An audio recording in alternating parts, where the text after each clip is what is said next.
welcome. You're watching QTV and you are watching the Week in Review. I'm Ade Darami. I was away last week, but I'm back this week. And holding the fort last week was friend and colleague, Mr. Mboj. Mr. Mboj, thank you for doing that, and welcome to this week's show. The pleasure's all mine, Ade. Thank you, thank you. And for viewers old and new, or regular and irregular, perhaps I should say, the show is called The Week in Review, and it does what it says on the tin. We take 10 big stories from the week, ones that we've decided are big stories, and we go through them in some detail. So this week, for example, we'll be looking at the centenary of the birth of Sir Dawda Kairaba Jawara. Our current president is on a tour of some various industrial sites.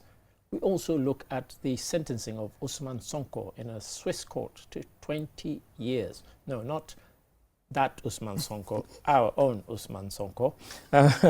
And also the Gambia Bureau of Statistics has launched the census for 2024. We also look at two different types of tourism, sex tourism and the other type that we more prefer to promote. That is getting people to come and enjoy this beautiful country. Those are some of the stories we'll be discussing on this week's program. So let's get cracking, shall we? Well, this week, 100 years ago, Sir Dawda Kairaba Jawara was born, Gambia's first Prime Minister and later its first President. How do we remember him? How should we remember him? Let's have a look, let's have a listen, and we'll delve into that. His presidency from 1970 to 1994 was marked by stability and development, focusing on education and health care. Throughout his tenure, Sir Dawda remained committed to democratic principles and the rule of law. His dedication to serving the people of the Gambia earned him respect both at home and abroad. In 1966, he was knighted by Queen Elizabeth II, a recognition of his contributions to the nation. Today, as the Gambia honors Sir Dawda's 100th birthday, his legacy lives on in the hearts and minds of the Gambian people. There you heard our colleague Igweniba. Mr. Mboj, Sir Dawda, I beg his pardon. We're commemorating centenary of his birth. You and I are involved in a program here on QTV. For those who didn't watch it, give us some of your reflections on the man and his legacy, really. You know, Ade, that reflection started a long time ago. You see, the thing is, when we were younger, of course, that was during his tenure. But as Frederick Douglass once said, when you are in a circle, you do not quite see the shape of it, the contours. Right. You need to stand back. So as a grown-up, I said, actually, I need to find out what that whole experience meant. Didn't have the concepts, couldn't really deal with it. And read a good number of people. Anything I could get my hands on, I read. Including, in the end, one of his legacies, I'll say his book. How many leaders do really produce books that will tell you all sorts of things. That's right. Then it occurred to me that in the end, with this man, it was really his integrity. Dr. Samuel Johnson once remarked that courage was the most important virtue, because without it, you really cannot practice any of the other virtues. I'm taking issue with that. I felt that maybe integrity will force the courage out of me. Integrity gives me traction. Then I can focus on competence, achievement, and all the rest of it. That was really the heart of the matter. When it comes to policies and performance in government, that's always debatable.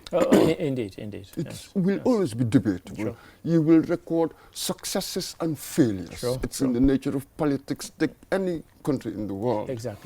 But what he did was really very, very special. But that's because he had that integrity, had the background. Really, some people will say, as a man, you must always behave with honor. He did. And that allowed him to do so much to give us this outsized voice. He embodied the values. He was I like that description. And for me, as people know, because I studied the history of this region, I studied, obviously, the Gambia, but also because Sierra Leone and Gambia always had this kind of symbiotic relationship. there was a particular focus of me studying the Gambia. And somebody asked me when they saw the program that I was mentioning that we were both on, they said, well, if you had just a single word, and I thought that's very difficult, but I said foresight. I said he had the foresight to champion causes that are now fashionable. And he championed them 50 years ago. He had the foresight to, before Gambia became independent, as I mentioned, visit Israel to learn about how they had managed, 15 years after their founding, because he went there in 1963. They had managed to survive and thrive already. So those, for me, that was it, the foresight that he had. And of course now, climate change and sort of environmental things that he championed then, almost no African leader was championing at the time. So, there are so many arms and things to his legacy that one almost doesn't know where to begin. Precisely. And that was all grounded in the character.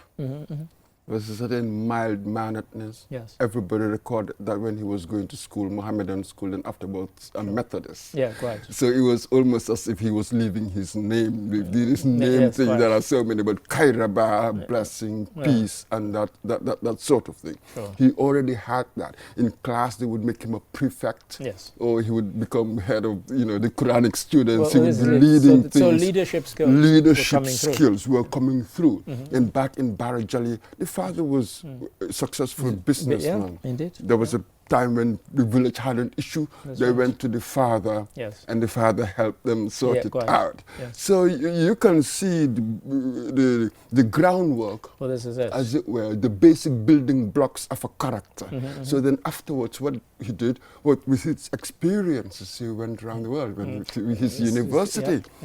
By the books he read, Herodotus, Thucydides, well, Dostoevsky. Quite. He drank deep, as you would call it, from the Pyrenean spring. And also classical music that he grew to love as well. And Nelson Messiah, he said when he listened to it, he was enraptured. Yes. He took to ballroom dancing. Yeah, quite. He got an instructor to teach him the violin. Yeah, quite. Extraordinary. So it's all of that, the world, he yes. allowed the whole world, as it were, to mature into him. Yes, and for me, I think when somebody does that, is that you don't just absorb it, self-absorb it, you bring it to bear.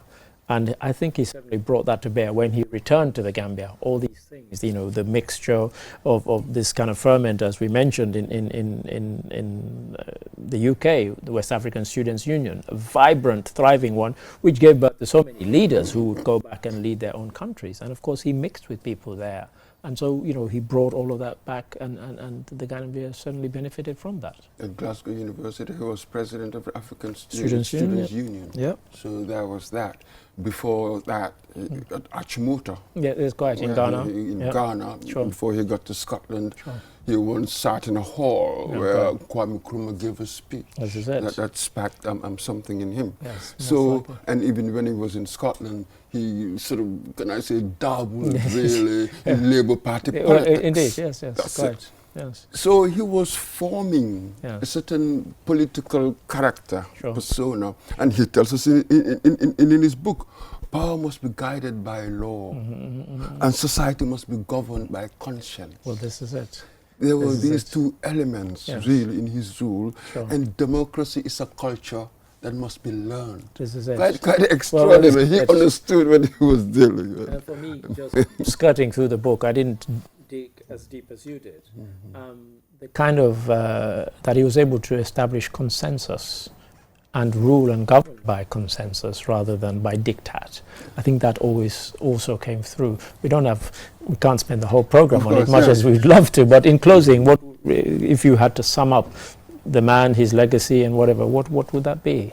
I just want to make here 2 points. In 1994, when the rebels took over, in order to reassure people, they said we've got enough essential commodities, we've got enough reserves, we've got enough all of that. Quite. then you could hear this laughter in the words in the book. Quite. If we had all of that. If we had that rampant corruption, how did we have all of that? All of that? Quite. You contrast that with 2016, Quite. when Barrow came into government, depleted coffers. That speaks for itself. Sure. I was thinking, what would be my epitaph for the man? At 18, he said, he had this motto.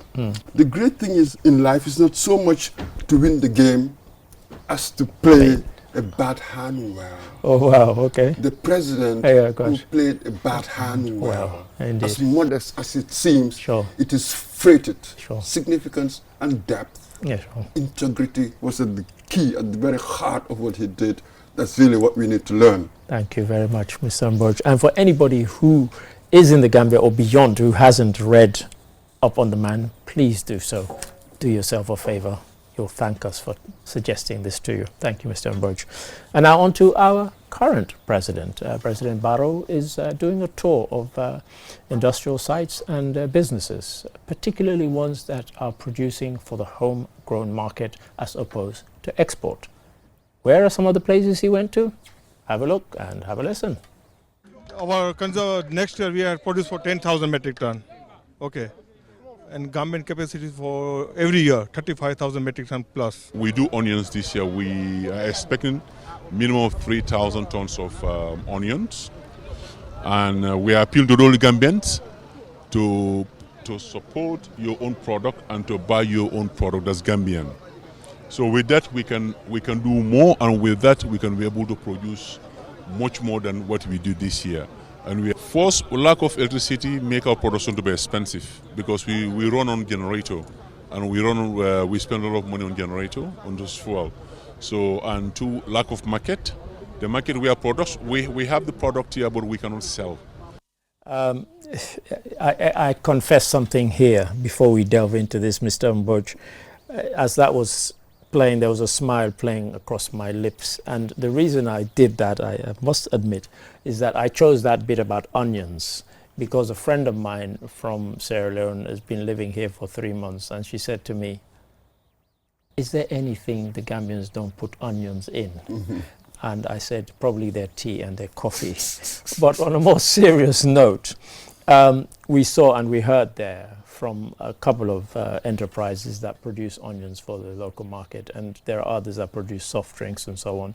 And in doing so, in visiting these places, actually the president is highlighting that. But it was quite instructive that one of the chaps there said about the cost of the getting it to market, because even the locally produced one is more expensive because of them having to use generators rather than rely on NAWIC. This has always been a problem, isn't it? Sure. I mean, of course, we talk about growing what we consume and all the rest of it. And some of us were surprised that we had the volume of onions. Potatoes and onions. Potatoes. I mean, the potatoes one blew me away. What in West Africa we refer to as Irish potatoes.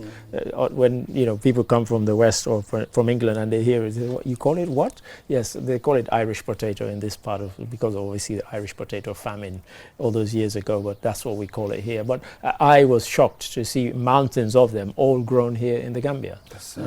Quite astonishing. And the gentleman there said, appealing to Gambian support, buy your own. But again, we will say, are the prices competitive? Well, this is it, because he actually used the word expensive. Yes. He spoke about electricity. So this is the key. We have to play economics first before the patriotism and all the rest of it comes. If I go to the market, I'm looking at the cheaper option. I'm looking at the cheaper option. So how do we arrange it in such a way that what we produce here is not very costly, which will affect the prices we give. That is really the key.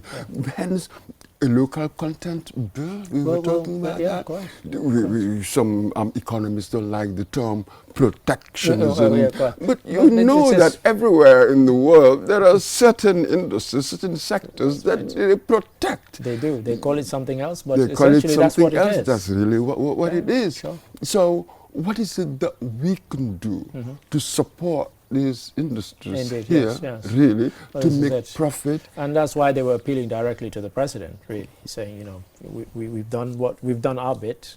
Is there something you can do so that we don't have to use generators, so we don't have to, so that it's, because it doesn't make sense that the locally grown one is more expensive than the imported one. I mean, that's just, you know, just counterintuitive. That's absolutely it. Yeah. And we know that one of our priorities is really to reduce our dependence on imported stuff. Food self-sufficiency, we talk about it all the time. Absolutely. Yeah, sure. Because really, COVID-19 brought it home. Wake up call. Really wake up call. Yeah, You see, this is it. When you're too dependent from Yeah. outside, you'll be in trouble. Sure. So we must do whatever we can to support these industries so that they can be self-sustaining, and which should help people as well. Reduce the prices. When you have genuine competition, then yes, and it's perhaps not that costly, Right. isn't it, to produce these things. And genuine competition, right. it should bring the prices down. But again, we talk about capitalism, we don't play it well. No, indeed. we don't. We certainly don't. Well, thank you for that, Mr. Mboj. Story number 3 is a very, very different story.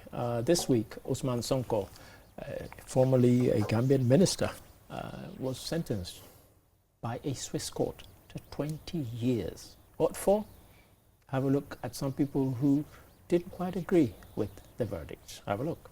I guess for me, my disappointment is the fact that you're convicting somebody and you don't want to speak in the person's language, like in English. Yeah, you don't want to speak in the person's language, because if you speak in German or a foreign language to somebody that speaks English, he doesn't know what's happening. And the same thing happened during the pleadings.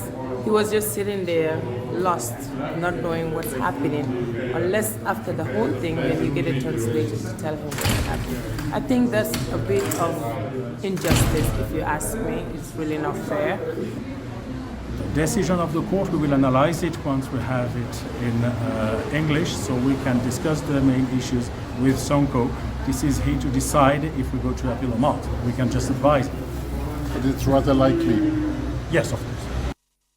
So latterly we heard Philippe Cura, Sonko's lawyer, and before that his ex-wife. They have a child together. And rather interestingly, she used the word injustice. Quite a strong one. Now, I listened and I heard what she said, that the pleadings and the charges being read were in German. But as somebody who followed the trial, the evidence was all in English. So he certainly heard the evidence in a language that he understood. And we talk about this universal jurisdiction, and of course he's the first to be sentenced. By law, the trial is still on. But what was your take on this, on this whole thing? When I listen to that objection, well, to me, I have to be honest, it's very secondary, sort of procedural kind of stuff. Not substantive. No, indeed, indeed. The substantive stuff, what to have call we it here? To call it injustice, when the evidence was all in English, and you know, the people who gave testimony in the court, they gave, and they were cross-examined. It wasn't just that they presented papers that were written in German. They gave, and his lawyer, Philippe Cura, because he has his own YouTube channel, and he'd been updating people on the progress of the case from the time he was indicted. So, you know, and Philippe Jawara, French speaker, but he spoke English in his YouTube channel posts about the case. There were other observers as well. So it went well. Sure. You know, Switzerland is not known for for arbitrary judgments and all the rest of it. That's it. By law, down, life. 20 years, yes. Usman Sonko. Yes, that's quite. it. One step at a time. Yeah, quite. Then Korea. Yes, is another Korea one. over there. In America. So this reckoning, the reckoning will take time. Indeed. And eventually one wants to get to Yaya Jammeh. Well, this is obviously. it. Yeah, and what was interesting, when I posted this on Sierra Leonean groups, somebody said to me, is this just being vindictive? Do Gambian people care? And I said, you obviously didn't observe the truth, the TRRC hearings and the testimonies of people who went through some of these things, and let it be tested in court. I said, but yes, people do care in the Gambia. They don't want there to be impunity. They want people to be held to account. That's it. And what does one mean vindictive? Yeah, quite. Then I'll come back and ask you, what does justice mean to you? But this is it. Justice is not about, you know, It's if I not run being after somebody vindictive. and we lynch you, that's vindictive. Absolutely. You have your day in court. You have your day. You have your lawyer who can contest the evidence against you and hold, you know, scrutinize it and challenge it. So, you know, nothing vindictive about that. Somebody told me in the office that actually 20 years was too lenient. Yeah, I heard that. I heard that. And in fact, some people even said it on X, formerly Twitter. Exactly that. Yeah. I said, Mm-hmm. yes, one can think that. Sure. But for me, the significant thing is he's going to jail Yes. for what he did. Well, this is it. And it was the crimes against humanity element against that humanity. So the rape charges were thrown out. Yeah. They said for inconsistencies in the testimony. What the other stuff, the other allegations were what actually led to the guilty verdict. The rape charge, that was always going to be difficult. Indeed. I think for one, there would be no forensic Well, this is it. evidence. So Yes, that quite, was always going to be quite. difficult. And the court said so. They Yes. said for something that happened 20 years ago, Absolutely. it's very difficult to... That's to- it. This is why you trust the system even more. Yeah. It judge you what it could. What it can. Yeah, It can. Yeah, that that's sort right. of thing. Yeah. So this is it. Yeah. There's no two-way about it. So now let us start our own process. Indeed, and we've got the hybrid court that's been formed, about to start, and so it will be a mixture of Gambian and international law that will be used to prosecute people here in the Gambia. Yes. Yes. This is it. So it is important that we hold this Yeah, quite. trial. Well, it yes. must be. Yes. People must realize that you cannot get away with certain things. Quite. You know, yes, that must be emphasized. Sure. You really cannot get away with certain things. Sure. It helps yes. for civilization. Well, if this you is know it. what I mean, Well, it's a quite. civilizational, if you like, project This is in it. many ways. Yes. Yes. Yes. The arc, as it were. the arc Well, of- this is it. And the of first of, morality, you know, of it's history. not a kind of Nuremberg trials type thing, you know, because now we're having TRRCs and they then give recommendations for prosecutions. They didn't have that kind of stuff there. They just arrested lots of people and executed them. Absolutely. You know, so yeah. There's This is- nowhere to hide. Yeah, quite. The arc of history, Yes. oh, it's long, Okay, well, this but is- some say it bends. bends towards justice. This is it. I would love to hold on to that romance if some Thank you. people hold it that way. And on to our next story.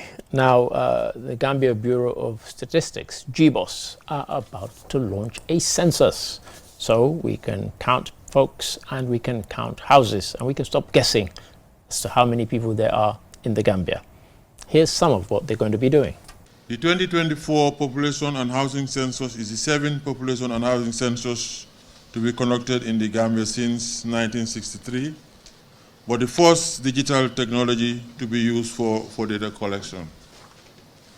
It is important to recognize the significance of population and housing censuses and encourage cooperation for data collection. Conducting a census comes with its own set of challenges, such as ensuring accurate data collection. Now, again, this is one where I have to confess. The reason I ended on that specific bit about challenges ensuring data collection is that this was stated by the officials who were giving the briefing.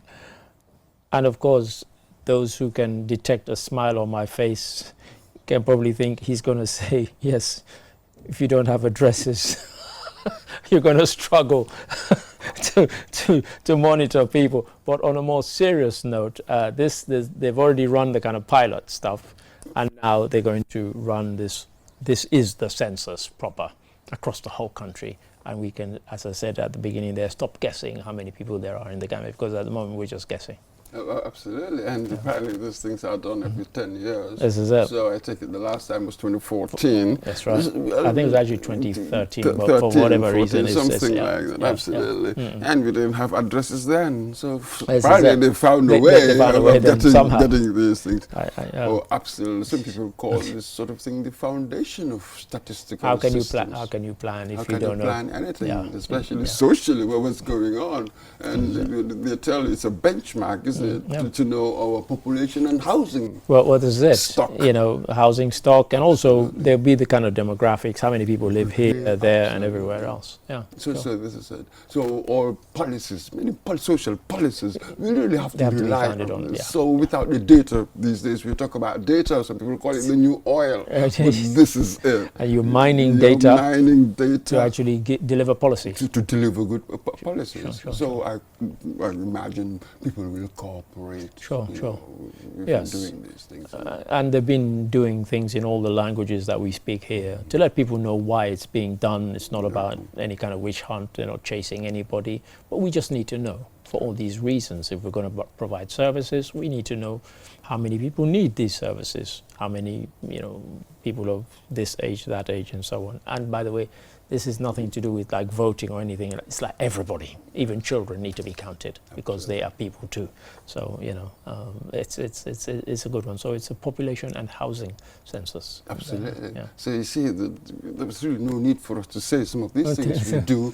It appears that you've got this breakdown, not just in Africa, all over the world, between authority and the people. We don't trust them anymore. There's a kind of suspicion. There's a suspicion. Every time you want to collect somebody's data, they think, well, what do you need it for? Why should I give it to you? Well, actually, it's for your own benefit in this case. That's it. This is why governments must sort of foster a certain trust. Yeah, absolutely. In our relationship with people. And it becomes really serious when there's an emergency. This is it. Where we need to listen to what you're saying for our own safety.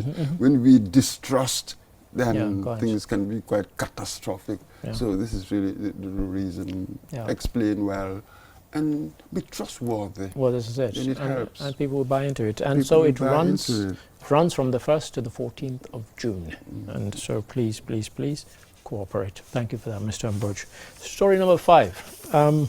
Now, if you work in the media, radio, TV, newspapers, you probably read lots of articles in the newspapers, you hear stories on the radio or on TV from the media talking about gender equality.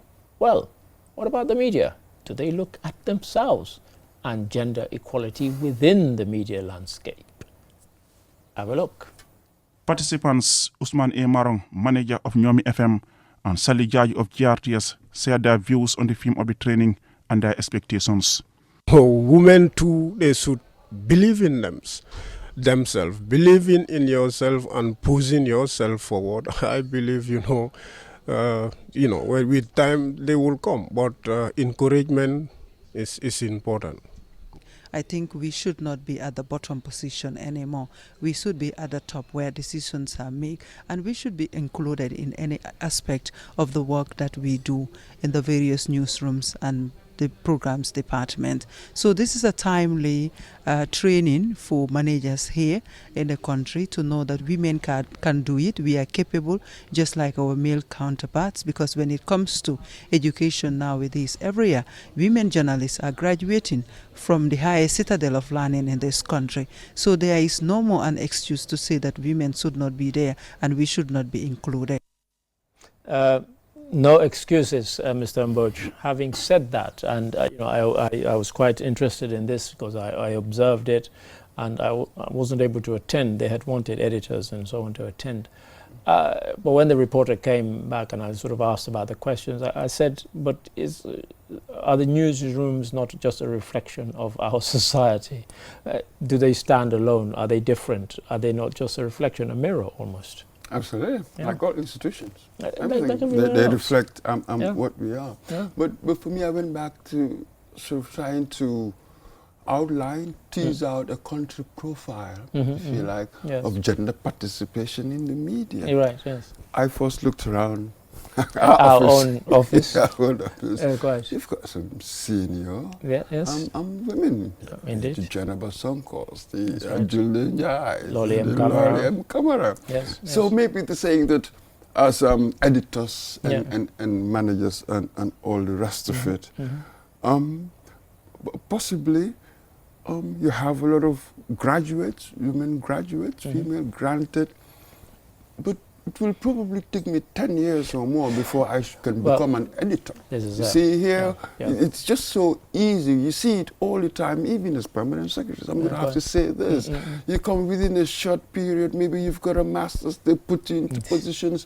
When we know that a lot of the decisions you're going to have to make, they're about judgment. Well, indeed, yes. Have 200 PhDs. That's it's not right. going to give It's not you the judgment. same. Judgment is really what you get. And a lot of that comes with experience. With words. Yeah, absolutely. So this is the matter. Sure. It takes time before you move on. Sure. So all the discrimination in the past, there will be this lag period before they can begin to rise. For sure. Really. But I suspect now, with this younger generation, the gender divide is narrowing. Yes. Unlike when my fathers or their parents, you come to me how I feel now or what's happening. There is movement going on, but you cannot force it. I remember, was it 20 years ago in Data Associate? Yes. Was it Observer? The Observer, editor-in-chief. Editor-in-chief, yes, absolutely. But there aren't many more since, there haven't been many more since her in that kind of role. But you're right, and I think this comes with time, this comes with experience, and you know, to get the judgment to do it. But it will come. That's it. And I wouldn't sort of want to slip over into what I call this artificial parity. It becomes merely tokenism, you know, let's have one woman in here or that sort of thing. Let's just be honest about the professional demand. Sure. Really. You have to be good as a person. Indeed. Your sex really is secondary. Indeed. It's really the talent that really one is looking for, and it takes time to cultivate these virtues. Indeed. Thank you for that, Mr. Mboch. And that takes us to a break. And after the break, we will have 5 more stories. So join us after the break. Don't go away.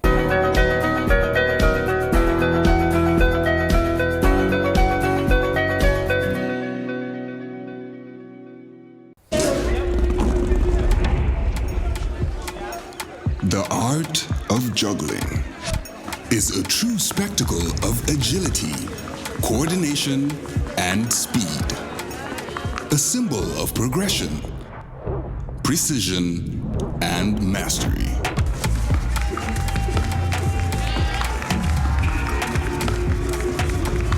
"5G speed is like having the juggler in your pocket. Amazing. With lightning-fast download and upload speeds, you'll easily be able to juggle even the busiest workdays. Whether you're a busy entrepreneur, a creative, or just someone who wants to stay connected. Juggle your tasks with ease with QCell 5G Speed.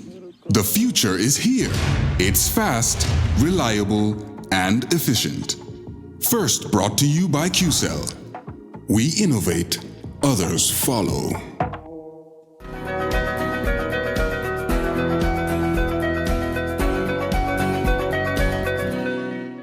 Hello and welcome back. You are still watching QTV and you are still watching the Week in Review, and I am still Adi Darami, and across the room is still Mr. Mboch. Thank you, Mr. Mboch.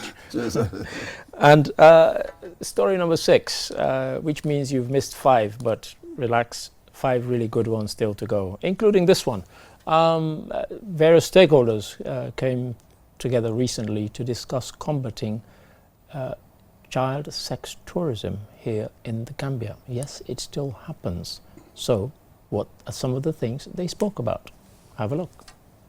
Despite commendable steps, the effective enforcement of these laws remain weak, especially when it comes to responding to sexual exploitation of children by trusted circles in the community and in context of tourism. The perpetrators of such crimes are rarely brought to justice, and punished as a result of inadequate awareness of the existence of these laws, with ensuing penalties, inadequate human, technical, financial, and administrative capacity to oversee and rapidly respond to reported cases. So there we heard a lady there talking about why it's a problem to enforce, and as many of these stories, they generate a discussion, and this one generated a discussion in the office. And people said, if it's such a problem that warrants a seminar or a forum, why are there so few cases being reported in the media or anywhere else? And that was kind of touched on it, wasn't it, Mr. Mboch? That's really what the lady said. Yeah. Weak law and enforcement. And I think that there's something else. I remember the former Minister of Tourism saying that here we don't have sex tourism and all of it. Of course, we never set out to be a sex tourism destination, that sort of thing. But again, the reality of the ground can be such that it can be characterized as so. Well, this is it. That is really what's happening to us. And this one focused not just on sex tourism, but child sex tourism. Exactly. And that was the thing that they said, well, you know, we don't recall many cases, if any. You know, we were struggling, actually, in the office. I've been here 5 years in the Gambia now. And I'm not sure I've recalled a single case, even though we say it's a problem. No, the pedophilia. I mean, we lived around the tourism development area, the colonial area. So you have these young girls selling fruits and the like, going to the beach. The talk, everybody's been talking about the potential, the risks, and what's been going on. But of course, this is it. In our report, we said that poverty, corruption, and weak law enforcement undermine our efforts to deal with this menace, really. But this is it. Poverty, you know that's going to take time. The corruption, it seems like that's going to be here for a while. The weak law enforcement, what can we do? So when you look at all of these different areas where we should find solutions, you realize that, I feel sorry for the kids. When we are from a certain family, you're poor, and perhaps that parental supervision that should be there isn't there. Well, this is it. Then you're open to all sorts of abuse. Quite. It's really the poor that's going to suffer in this. Really, people in a certain class, you will look after your daughters, your children, your boys, everything. You look after your children. But again, you have some, you know, it is really awful talking about these things. It's always the poor, perhaps uneducated, they tend to go together, you know, that are sort of disproportionately affected by these things. It is so sad. That is why you want the state to do more to protect these vulnerable people, because apparently at home there is nobody to protect them. This is where you need the state, the laws to come in. And unless we do that, then it will get a reputation as being a place where pedophiles can come and behave with impunity. And that is something that we should not and we must not allow. Then it will go around the world and they will come. This is it, as happened in Thailand. It's happened in Thailand. Yeah, thank you. Thank you for that, Mr. Mboch. And now on to story number 7, a different type of tourism. We're always trying to attract people to come to the Gambia, but has the offer, the Gambia offer, has it been too narrow in its scope, and do we need to broaden it out? Have a look, have a listen. Tourism is an important element in the Gambia's economy, accounting for an estimated 20% of the country's GDP. Stakeholders in the tourism sector have long sought to improve the country's tourism offer. After months of in-depth study and evaluation by international consultants to produce a draft report, stakeholders in the tourism sector validated the long list and shortlist report on potential tourism sites. The long list report, which assessed the demand and potential of various destinations, is in alignment with the objective of diversifying the Gambia's tourism sector and the country's tourism policy and strategic plan in line with national development priorities. Momodu Sise, the project director of the Tourism Diversification and Resilience in the Gambia project, said, the validation of the proposed shortlist of sites is a crucial step in the process of assessing and selecting tourism sites for potential development into viable products. That word again, validating. Mr. Mboch, surely by now we know what the sites are that we should be promoting and selling as kind of destination Gambia. But I think we've been too complacent because we have people coming for the beaches and the sun and the sand. We've kind of just said, oh, let's just promote that. But it's only now that we're saying we're doing this kind of assessment. That's it. And what are we going to do about it? We know all of these sites. So what is it that we should do? Yeah, quite. And who should do what? Is it the government that's going to invest in it, or is it going to invite private investors? Well, indeed. How is it going to be done? In the end, this is what's going to matter. You see, we've said this before, the idea of the smiling coast, sun, sea, nice, enjoying yourself. It's a bit passé now. Passé, the very word I was Things gonna are use. moving on, this new angle of ecotourism. It seems people around the world are responding to this. This could because if be, you're competing with people who also have sun, sea and sand, then why should they come here rather than those places? And so what else do you have? What have you got to offer me? We have heritage tourism, we have cultural and so on. And I'm not sure we push those. And I remember back in time we had the Roots Festival, which tried to do, but that kind of eventually faded away. But, when Hamad Ba was Minister of Tourism, he mentioned this several times about diversifying the thing, eco-lodges and all these things. And even at one time, government wanted to get involved in building them. But it's high time that we kind of not just talked about it, but did something about it. There are statistics out there, Eddie. Most people, especially from Britain, where we get our bulk, and other places, and in Holland, we do get from Holland, and other Scandinavian countries. Why are they here? Sun, sea, sand, that fun. And the sex is really part of it. Let's be honest. That's what it is. So, and a good number of them now repeat tourists. Yeah, quite. That's why here, because you meet them, you recognize them for the past 10 years. You see people say, oh, I've been seeing this person for a very long time. How do you get new ones? Well, this is it. I remember what will be the attraction? I think it might even have been in this piece, they interviewed a young lady who said this was her 8th trip to the Gambia. And so, yes, there are repeat tourists, but for somebody who has never been to the Gambia, how do you get them here? That's it. That's I don't think we found the formula yet. No, maybe all these validation and workshops, we're trying to find as it were, that formula, as it were, to get new people to come. Yeah, so let's stop validating. In the words of Nike, let's just do it. Thank you for that, Mr. Mboj. And now on to story number 8.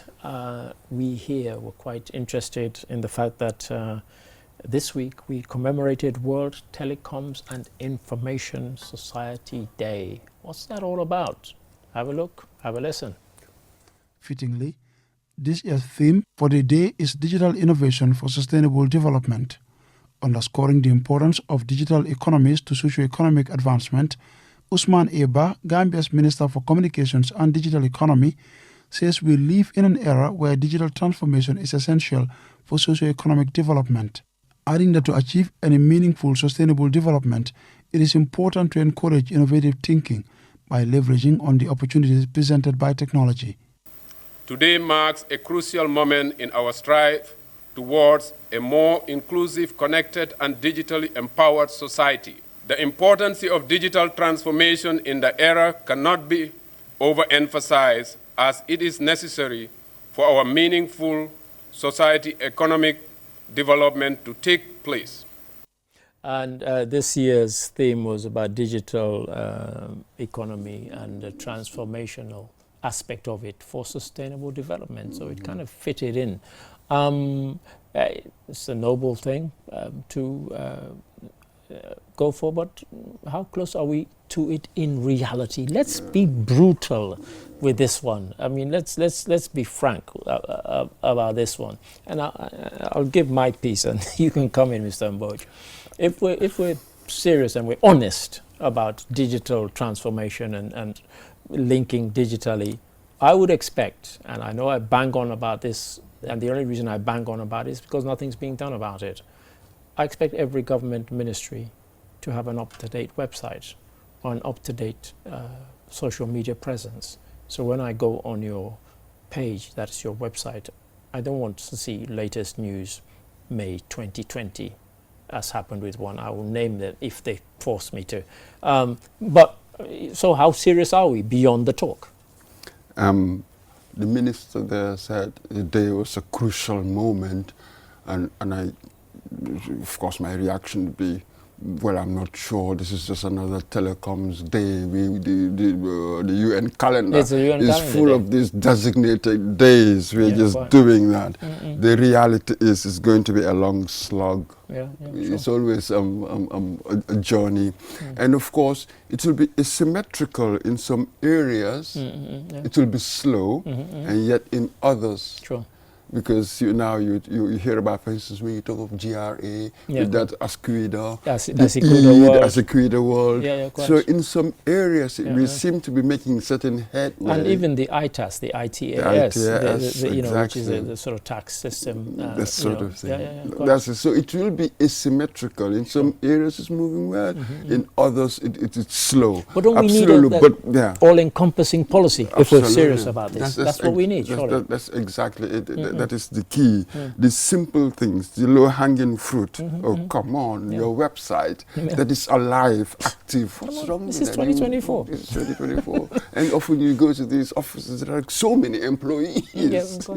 Some people say that the whole public institutions are bloated. So this is the key, the low-hanging fruit. Can we just get that one well? We know that with the bigger stuff, it will take time. But at any given moment, there's something that I can do to improve situation. It's just these simple, apparently from where we're standing, it seems straightforward enough, but it doesn't quite work like that, it seems. Get the low-hanging fruit first, and then we can be patient that anything else will take time. And so perhaps next time a minister gives you a business card and it says gmail.com, tell him, shouldn't it say .gov.gm?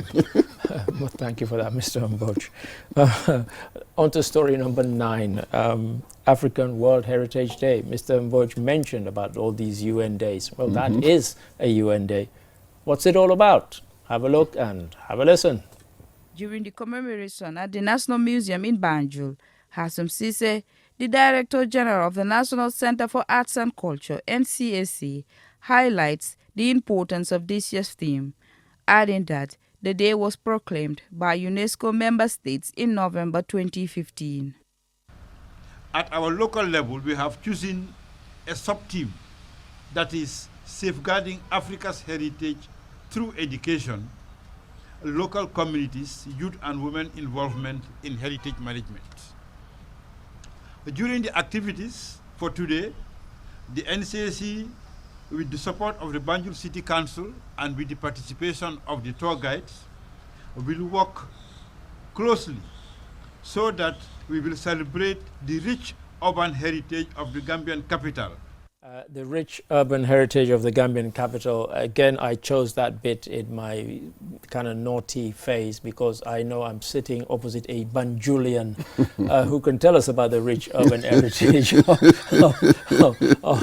the capital, Mr. Mboj. But it's one of the things that we could and should celebrate, but we don't enough. And I say this because if I go to London or I go to New York or I go to Paris, there's enough of that is not only preserved, but is taught about in the schools. And if anybody doesn't believe me, they only need to watch Corker's Street Talk to see how little some of our particularly, well, not just the young people, but mainly young people that he speaks to, know about the culture and the heritage of the very country they're living in.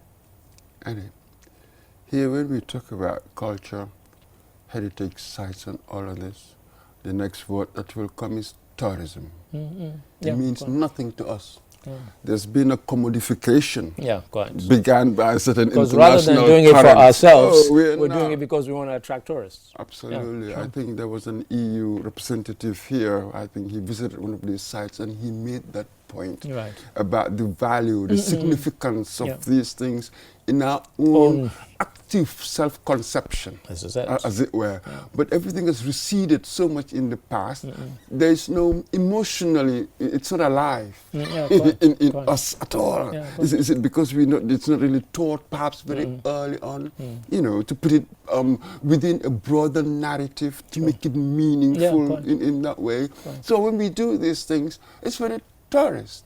You know, how we were commodified as human beings and selling us. We have come to commodify everything in our culture. And then even this distinction between art and artifact. We're talking about two different things here, but we've taken, that was what the European did, took an art and really turned it into an artifact, as it were. And then we are following the same thing. So what does it mean to us? Nothing, really. Well, this is it, and the shame of it is, I mean, I walk into the British Museum and I posted on Twitter, I said, is there anything British in the British Museum? You'll find lots of African artifacts. They're taken out of context. They are displayed out of context. Absolutely. They belonged in a particular context. They are no longer in that context. They're meaningless, other than the fact that they look good, you know, but bring them back and put them in the context and let us appreciate it in the context. But we're almost running out of time. But thank you for that, Mr. Mboj. And that takes us to our final story. Story number 10 is kind of what we just touched on, the return of stolen artifacts to our continent. Have a look, have a listen. Momentum is gathering for the return of all stolen artifacts residing in European and American museums. Last year, Germany authorities handed over to Egypt more than 40 artifacts that were smuggled out of the country and discovered at Frankfurt Airport. The artifacts came from Thailand and were on their way to the UK when they were seized, according to Khalid Galal, the Egyptian ambassador to Berlin. Similarly, France also returned an antique sword which originally belonged to a revered West African Islamic scholar, Umar Saidou Tal, who led an anti-colonial struggle against the French. It is believed that there are still thousands of items in French museums. In 2020, a Congolese activist faced a court trial in France for trying to take stolen African artifacts from European museums. Activist Emere Mwazulu Diabanza was in the spotlight when he and 4 other activists attempted to take a totem pole out of a Quai Branly Museum of Non-European Art in Paris. Our colleague Aliou Cisse there, you have the likes of the Pitts Rivers Museum in Britain, which has returned everything that they had. But you have the big one, the British Museum, which shows no sign of not only returning nothing to Africa, but to anyone else, even when it is proven that these were stolen stuff. I confess here, because people will go online and they'll see my name attached to a movement called Return of the Icons. So yes, it's the same person. So that's my bias here, and I make no apologies for it. But we were talking about things being out of context. I can go to the British Museum when I want to see Sierra Leone stuff, or to Lisbon, or to Sintra in Portugal, and I see lots of stuff that came from Sierra Leone that no Sierra Leonean has ever seen. Mr. Mboj, what's your take? That's very interesting. And I understand that with this, in this case, there's a stool, isn't it? That's right. Ashanti stool. Well, the Ashanti stool, they've kind of returned it temporarily, but they're making a big song and dance about it as if they've returned it permanently. It's unknown, isn't it? Well, this is how can you loan me that something that I own? And that's been the debate around it. In fact, they were saying they even asked in the BBC report, they said, what do you decide to keep it? And the Ashanti guy said, no, we have given our word, and kind of throwing a hint at the other people, saying, you know, perhaps you might say keep it, but it's very unlikely. Yes, I mean, in war, when you are defeated, and they loot all sorts of things. Of course, recently, recent decades perhaps, there has been this hue and cry for the return of all these artifacts. Okay, fine, let's return all of them. I hope that will generate debate about who we are. Yes, you know what I mean? Well, this is it. What is it we want from these arts, this artwork that we're returning? How would it change the trajectory? Because for me, I'm worried about the deeper psychological stuff. I mean, give me the state I mess it up, I loot it, I steal everything for myself, and I leave everywhere else. There is no sense of who we are. What's this supposed to do? What art is supposed to do? That civilizing influence. So far, what we do politically, what we do to our countries is extraordinary. You have the intellectuals. This is really what intellectuals do. People like Felwin Sarr, they were given the task to do all sorts of things. That's right. But this intellectual grand work, fantastic. But how do we bring it into our politics to put in there some integrity? How does art help me sort of live, grow economically, the things that matter? So I see this disconnect, this hypocrisy. Oh, our African heritage, our African this, our African that. I give you the politics, you distort everything, you're just there for yourself.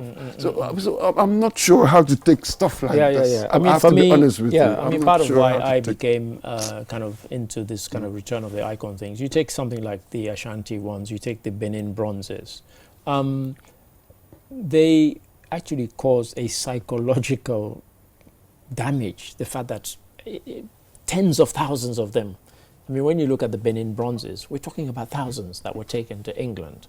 And I wish I'd put the stories in the newspapers of the time. The big debate was that, and it's quite funny to read them, they were categorical.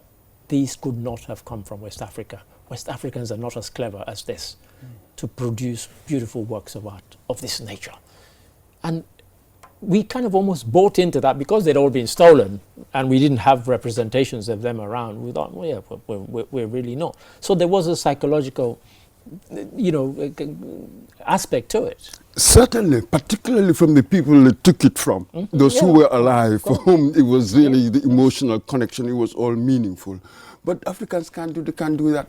That's the distraction that Tori Morrison has been talking about. They come and tell you, Africans, you're not smart, then we spend so much time proving that we are smart, not really concentrating on what is significant and going forward. So this is it. That debate for me has been dead a long time ago. We know the instincts, the motivations that brought that. We've seen enough. So I don't have that complex, as it were, I have to prove myself here, I have to prove. Why should I? Who do you think you are? Why should I prove myself to you? No, man, it's just to God, not to anybody else. This is it. I think we need to prove to ourselves. Thank you for that, Mr. Mboj. And that brings us beautifully to the end of this program. Until the next time, it just leaves for me to say, Mr. Mboj, thank you for your interjections. And to you, the viewer, thank you for watching. Until next time, goodbye.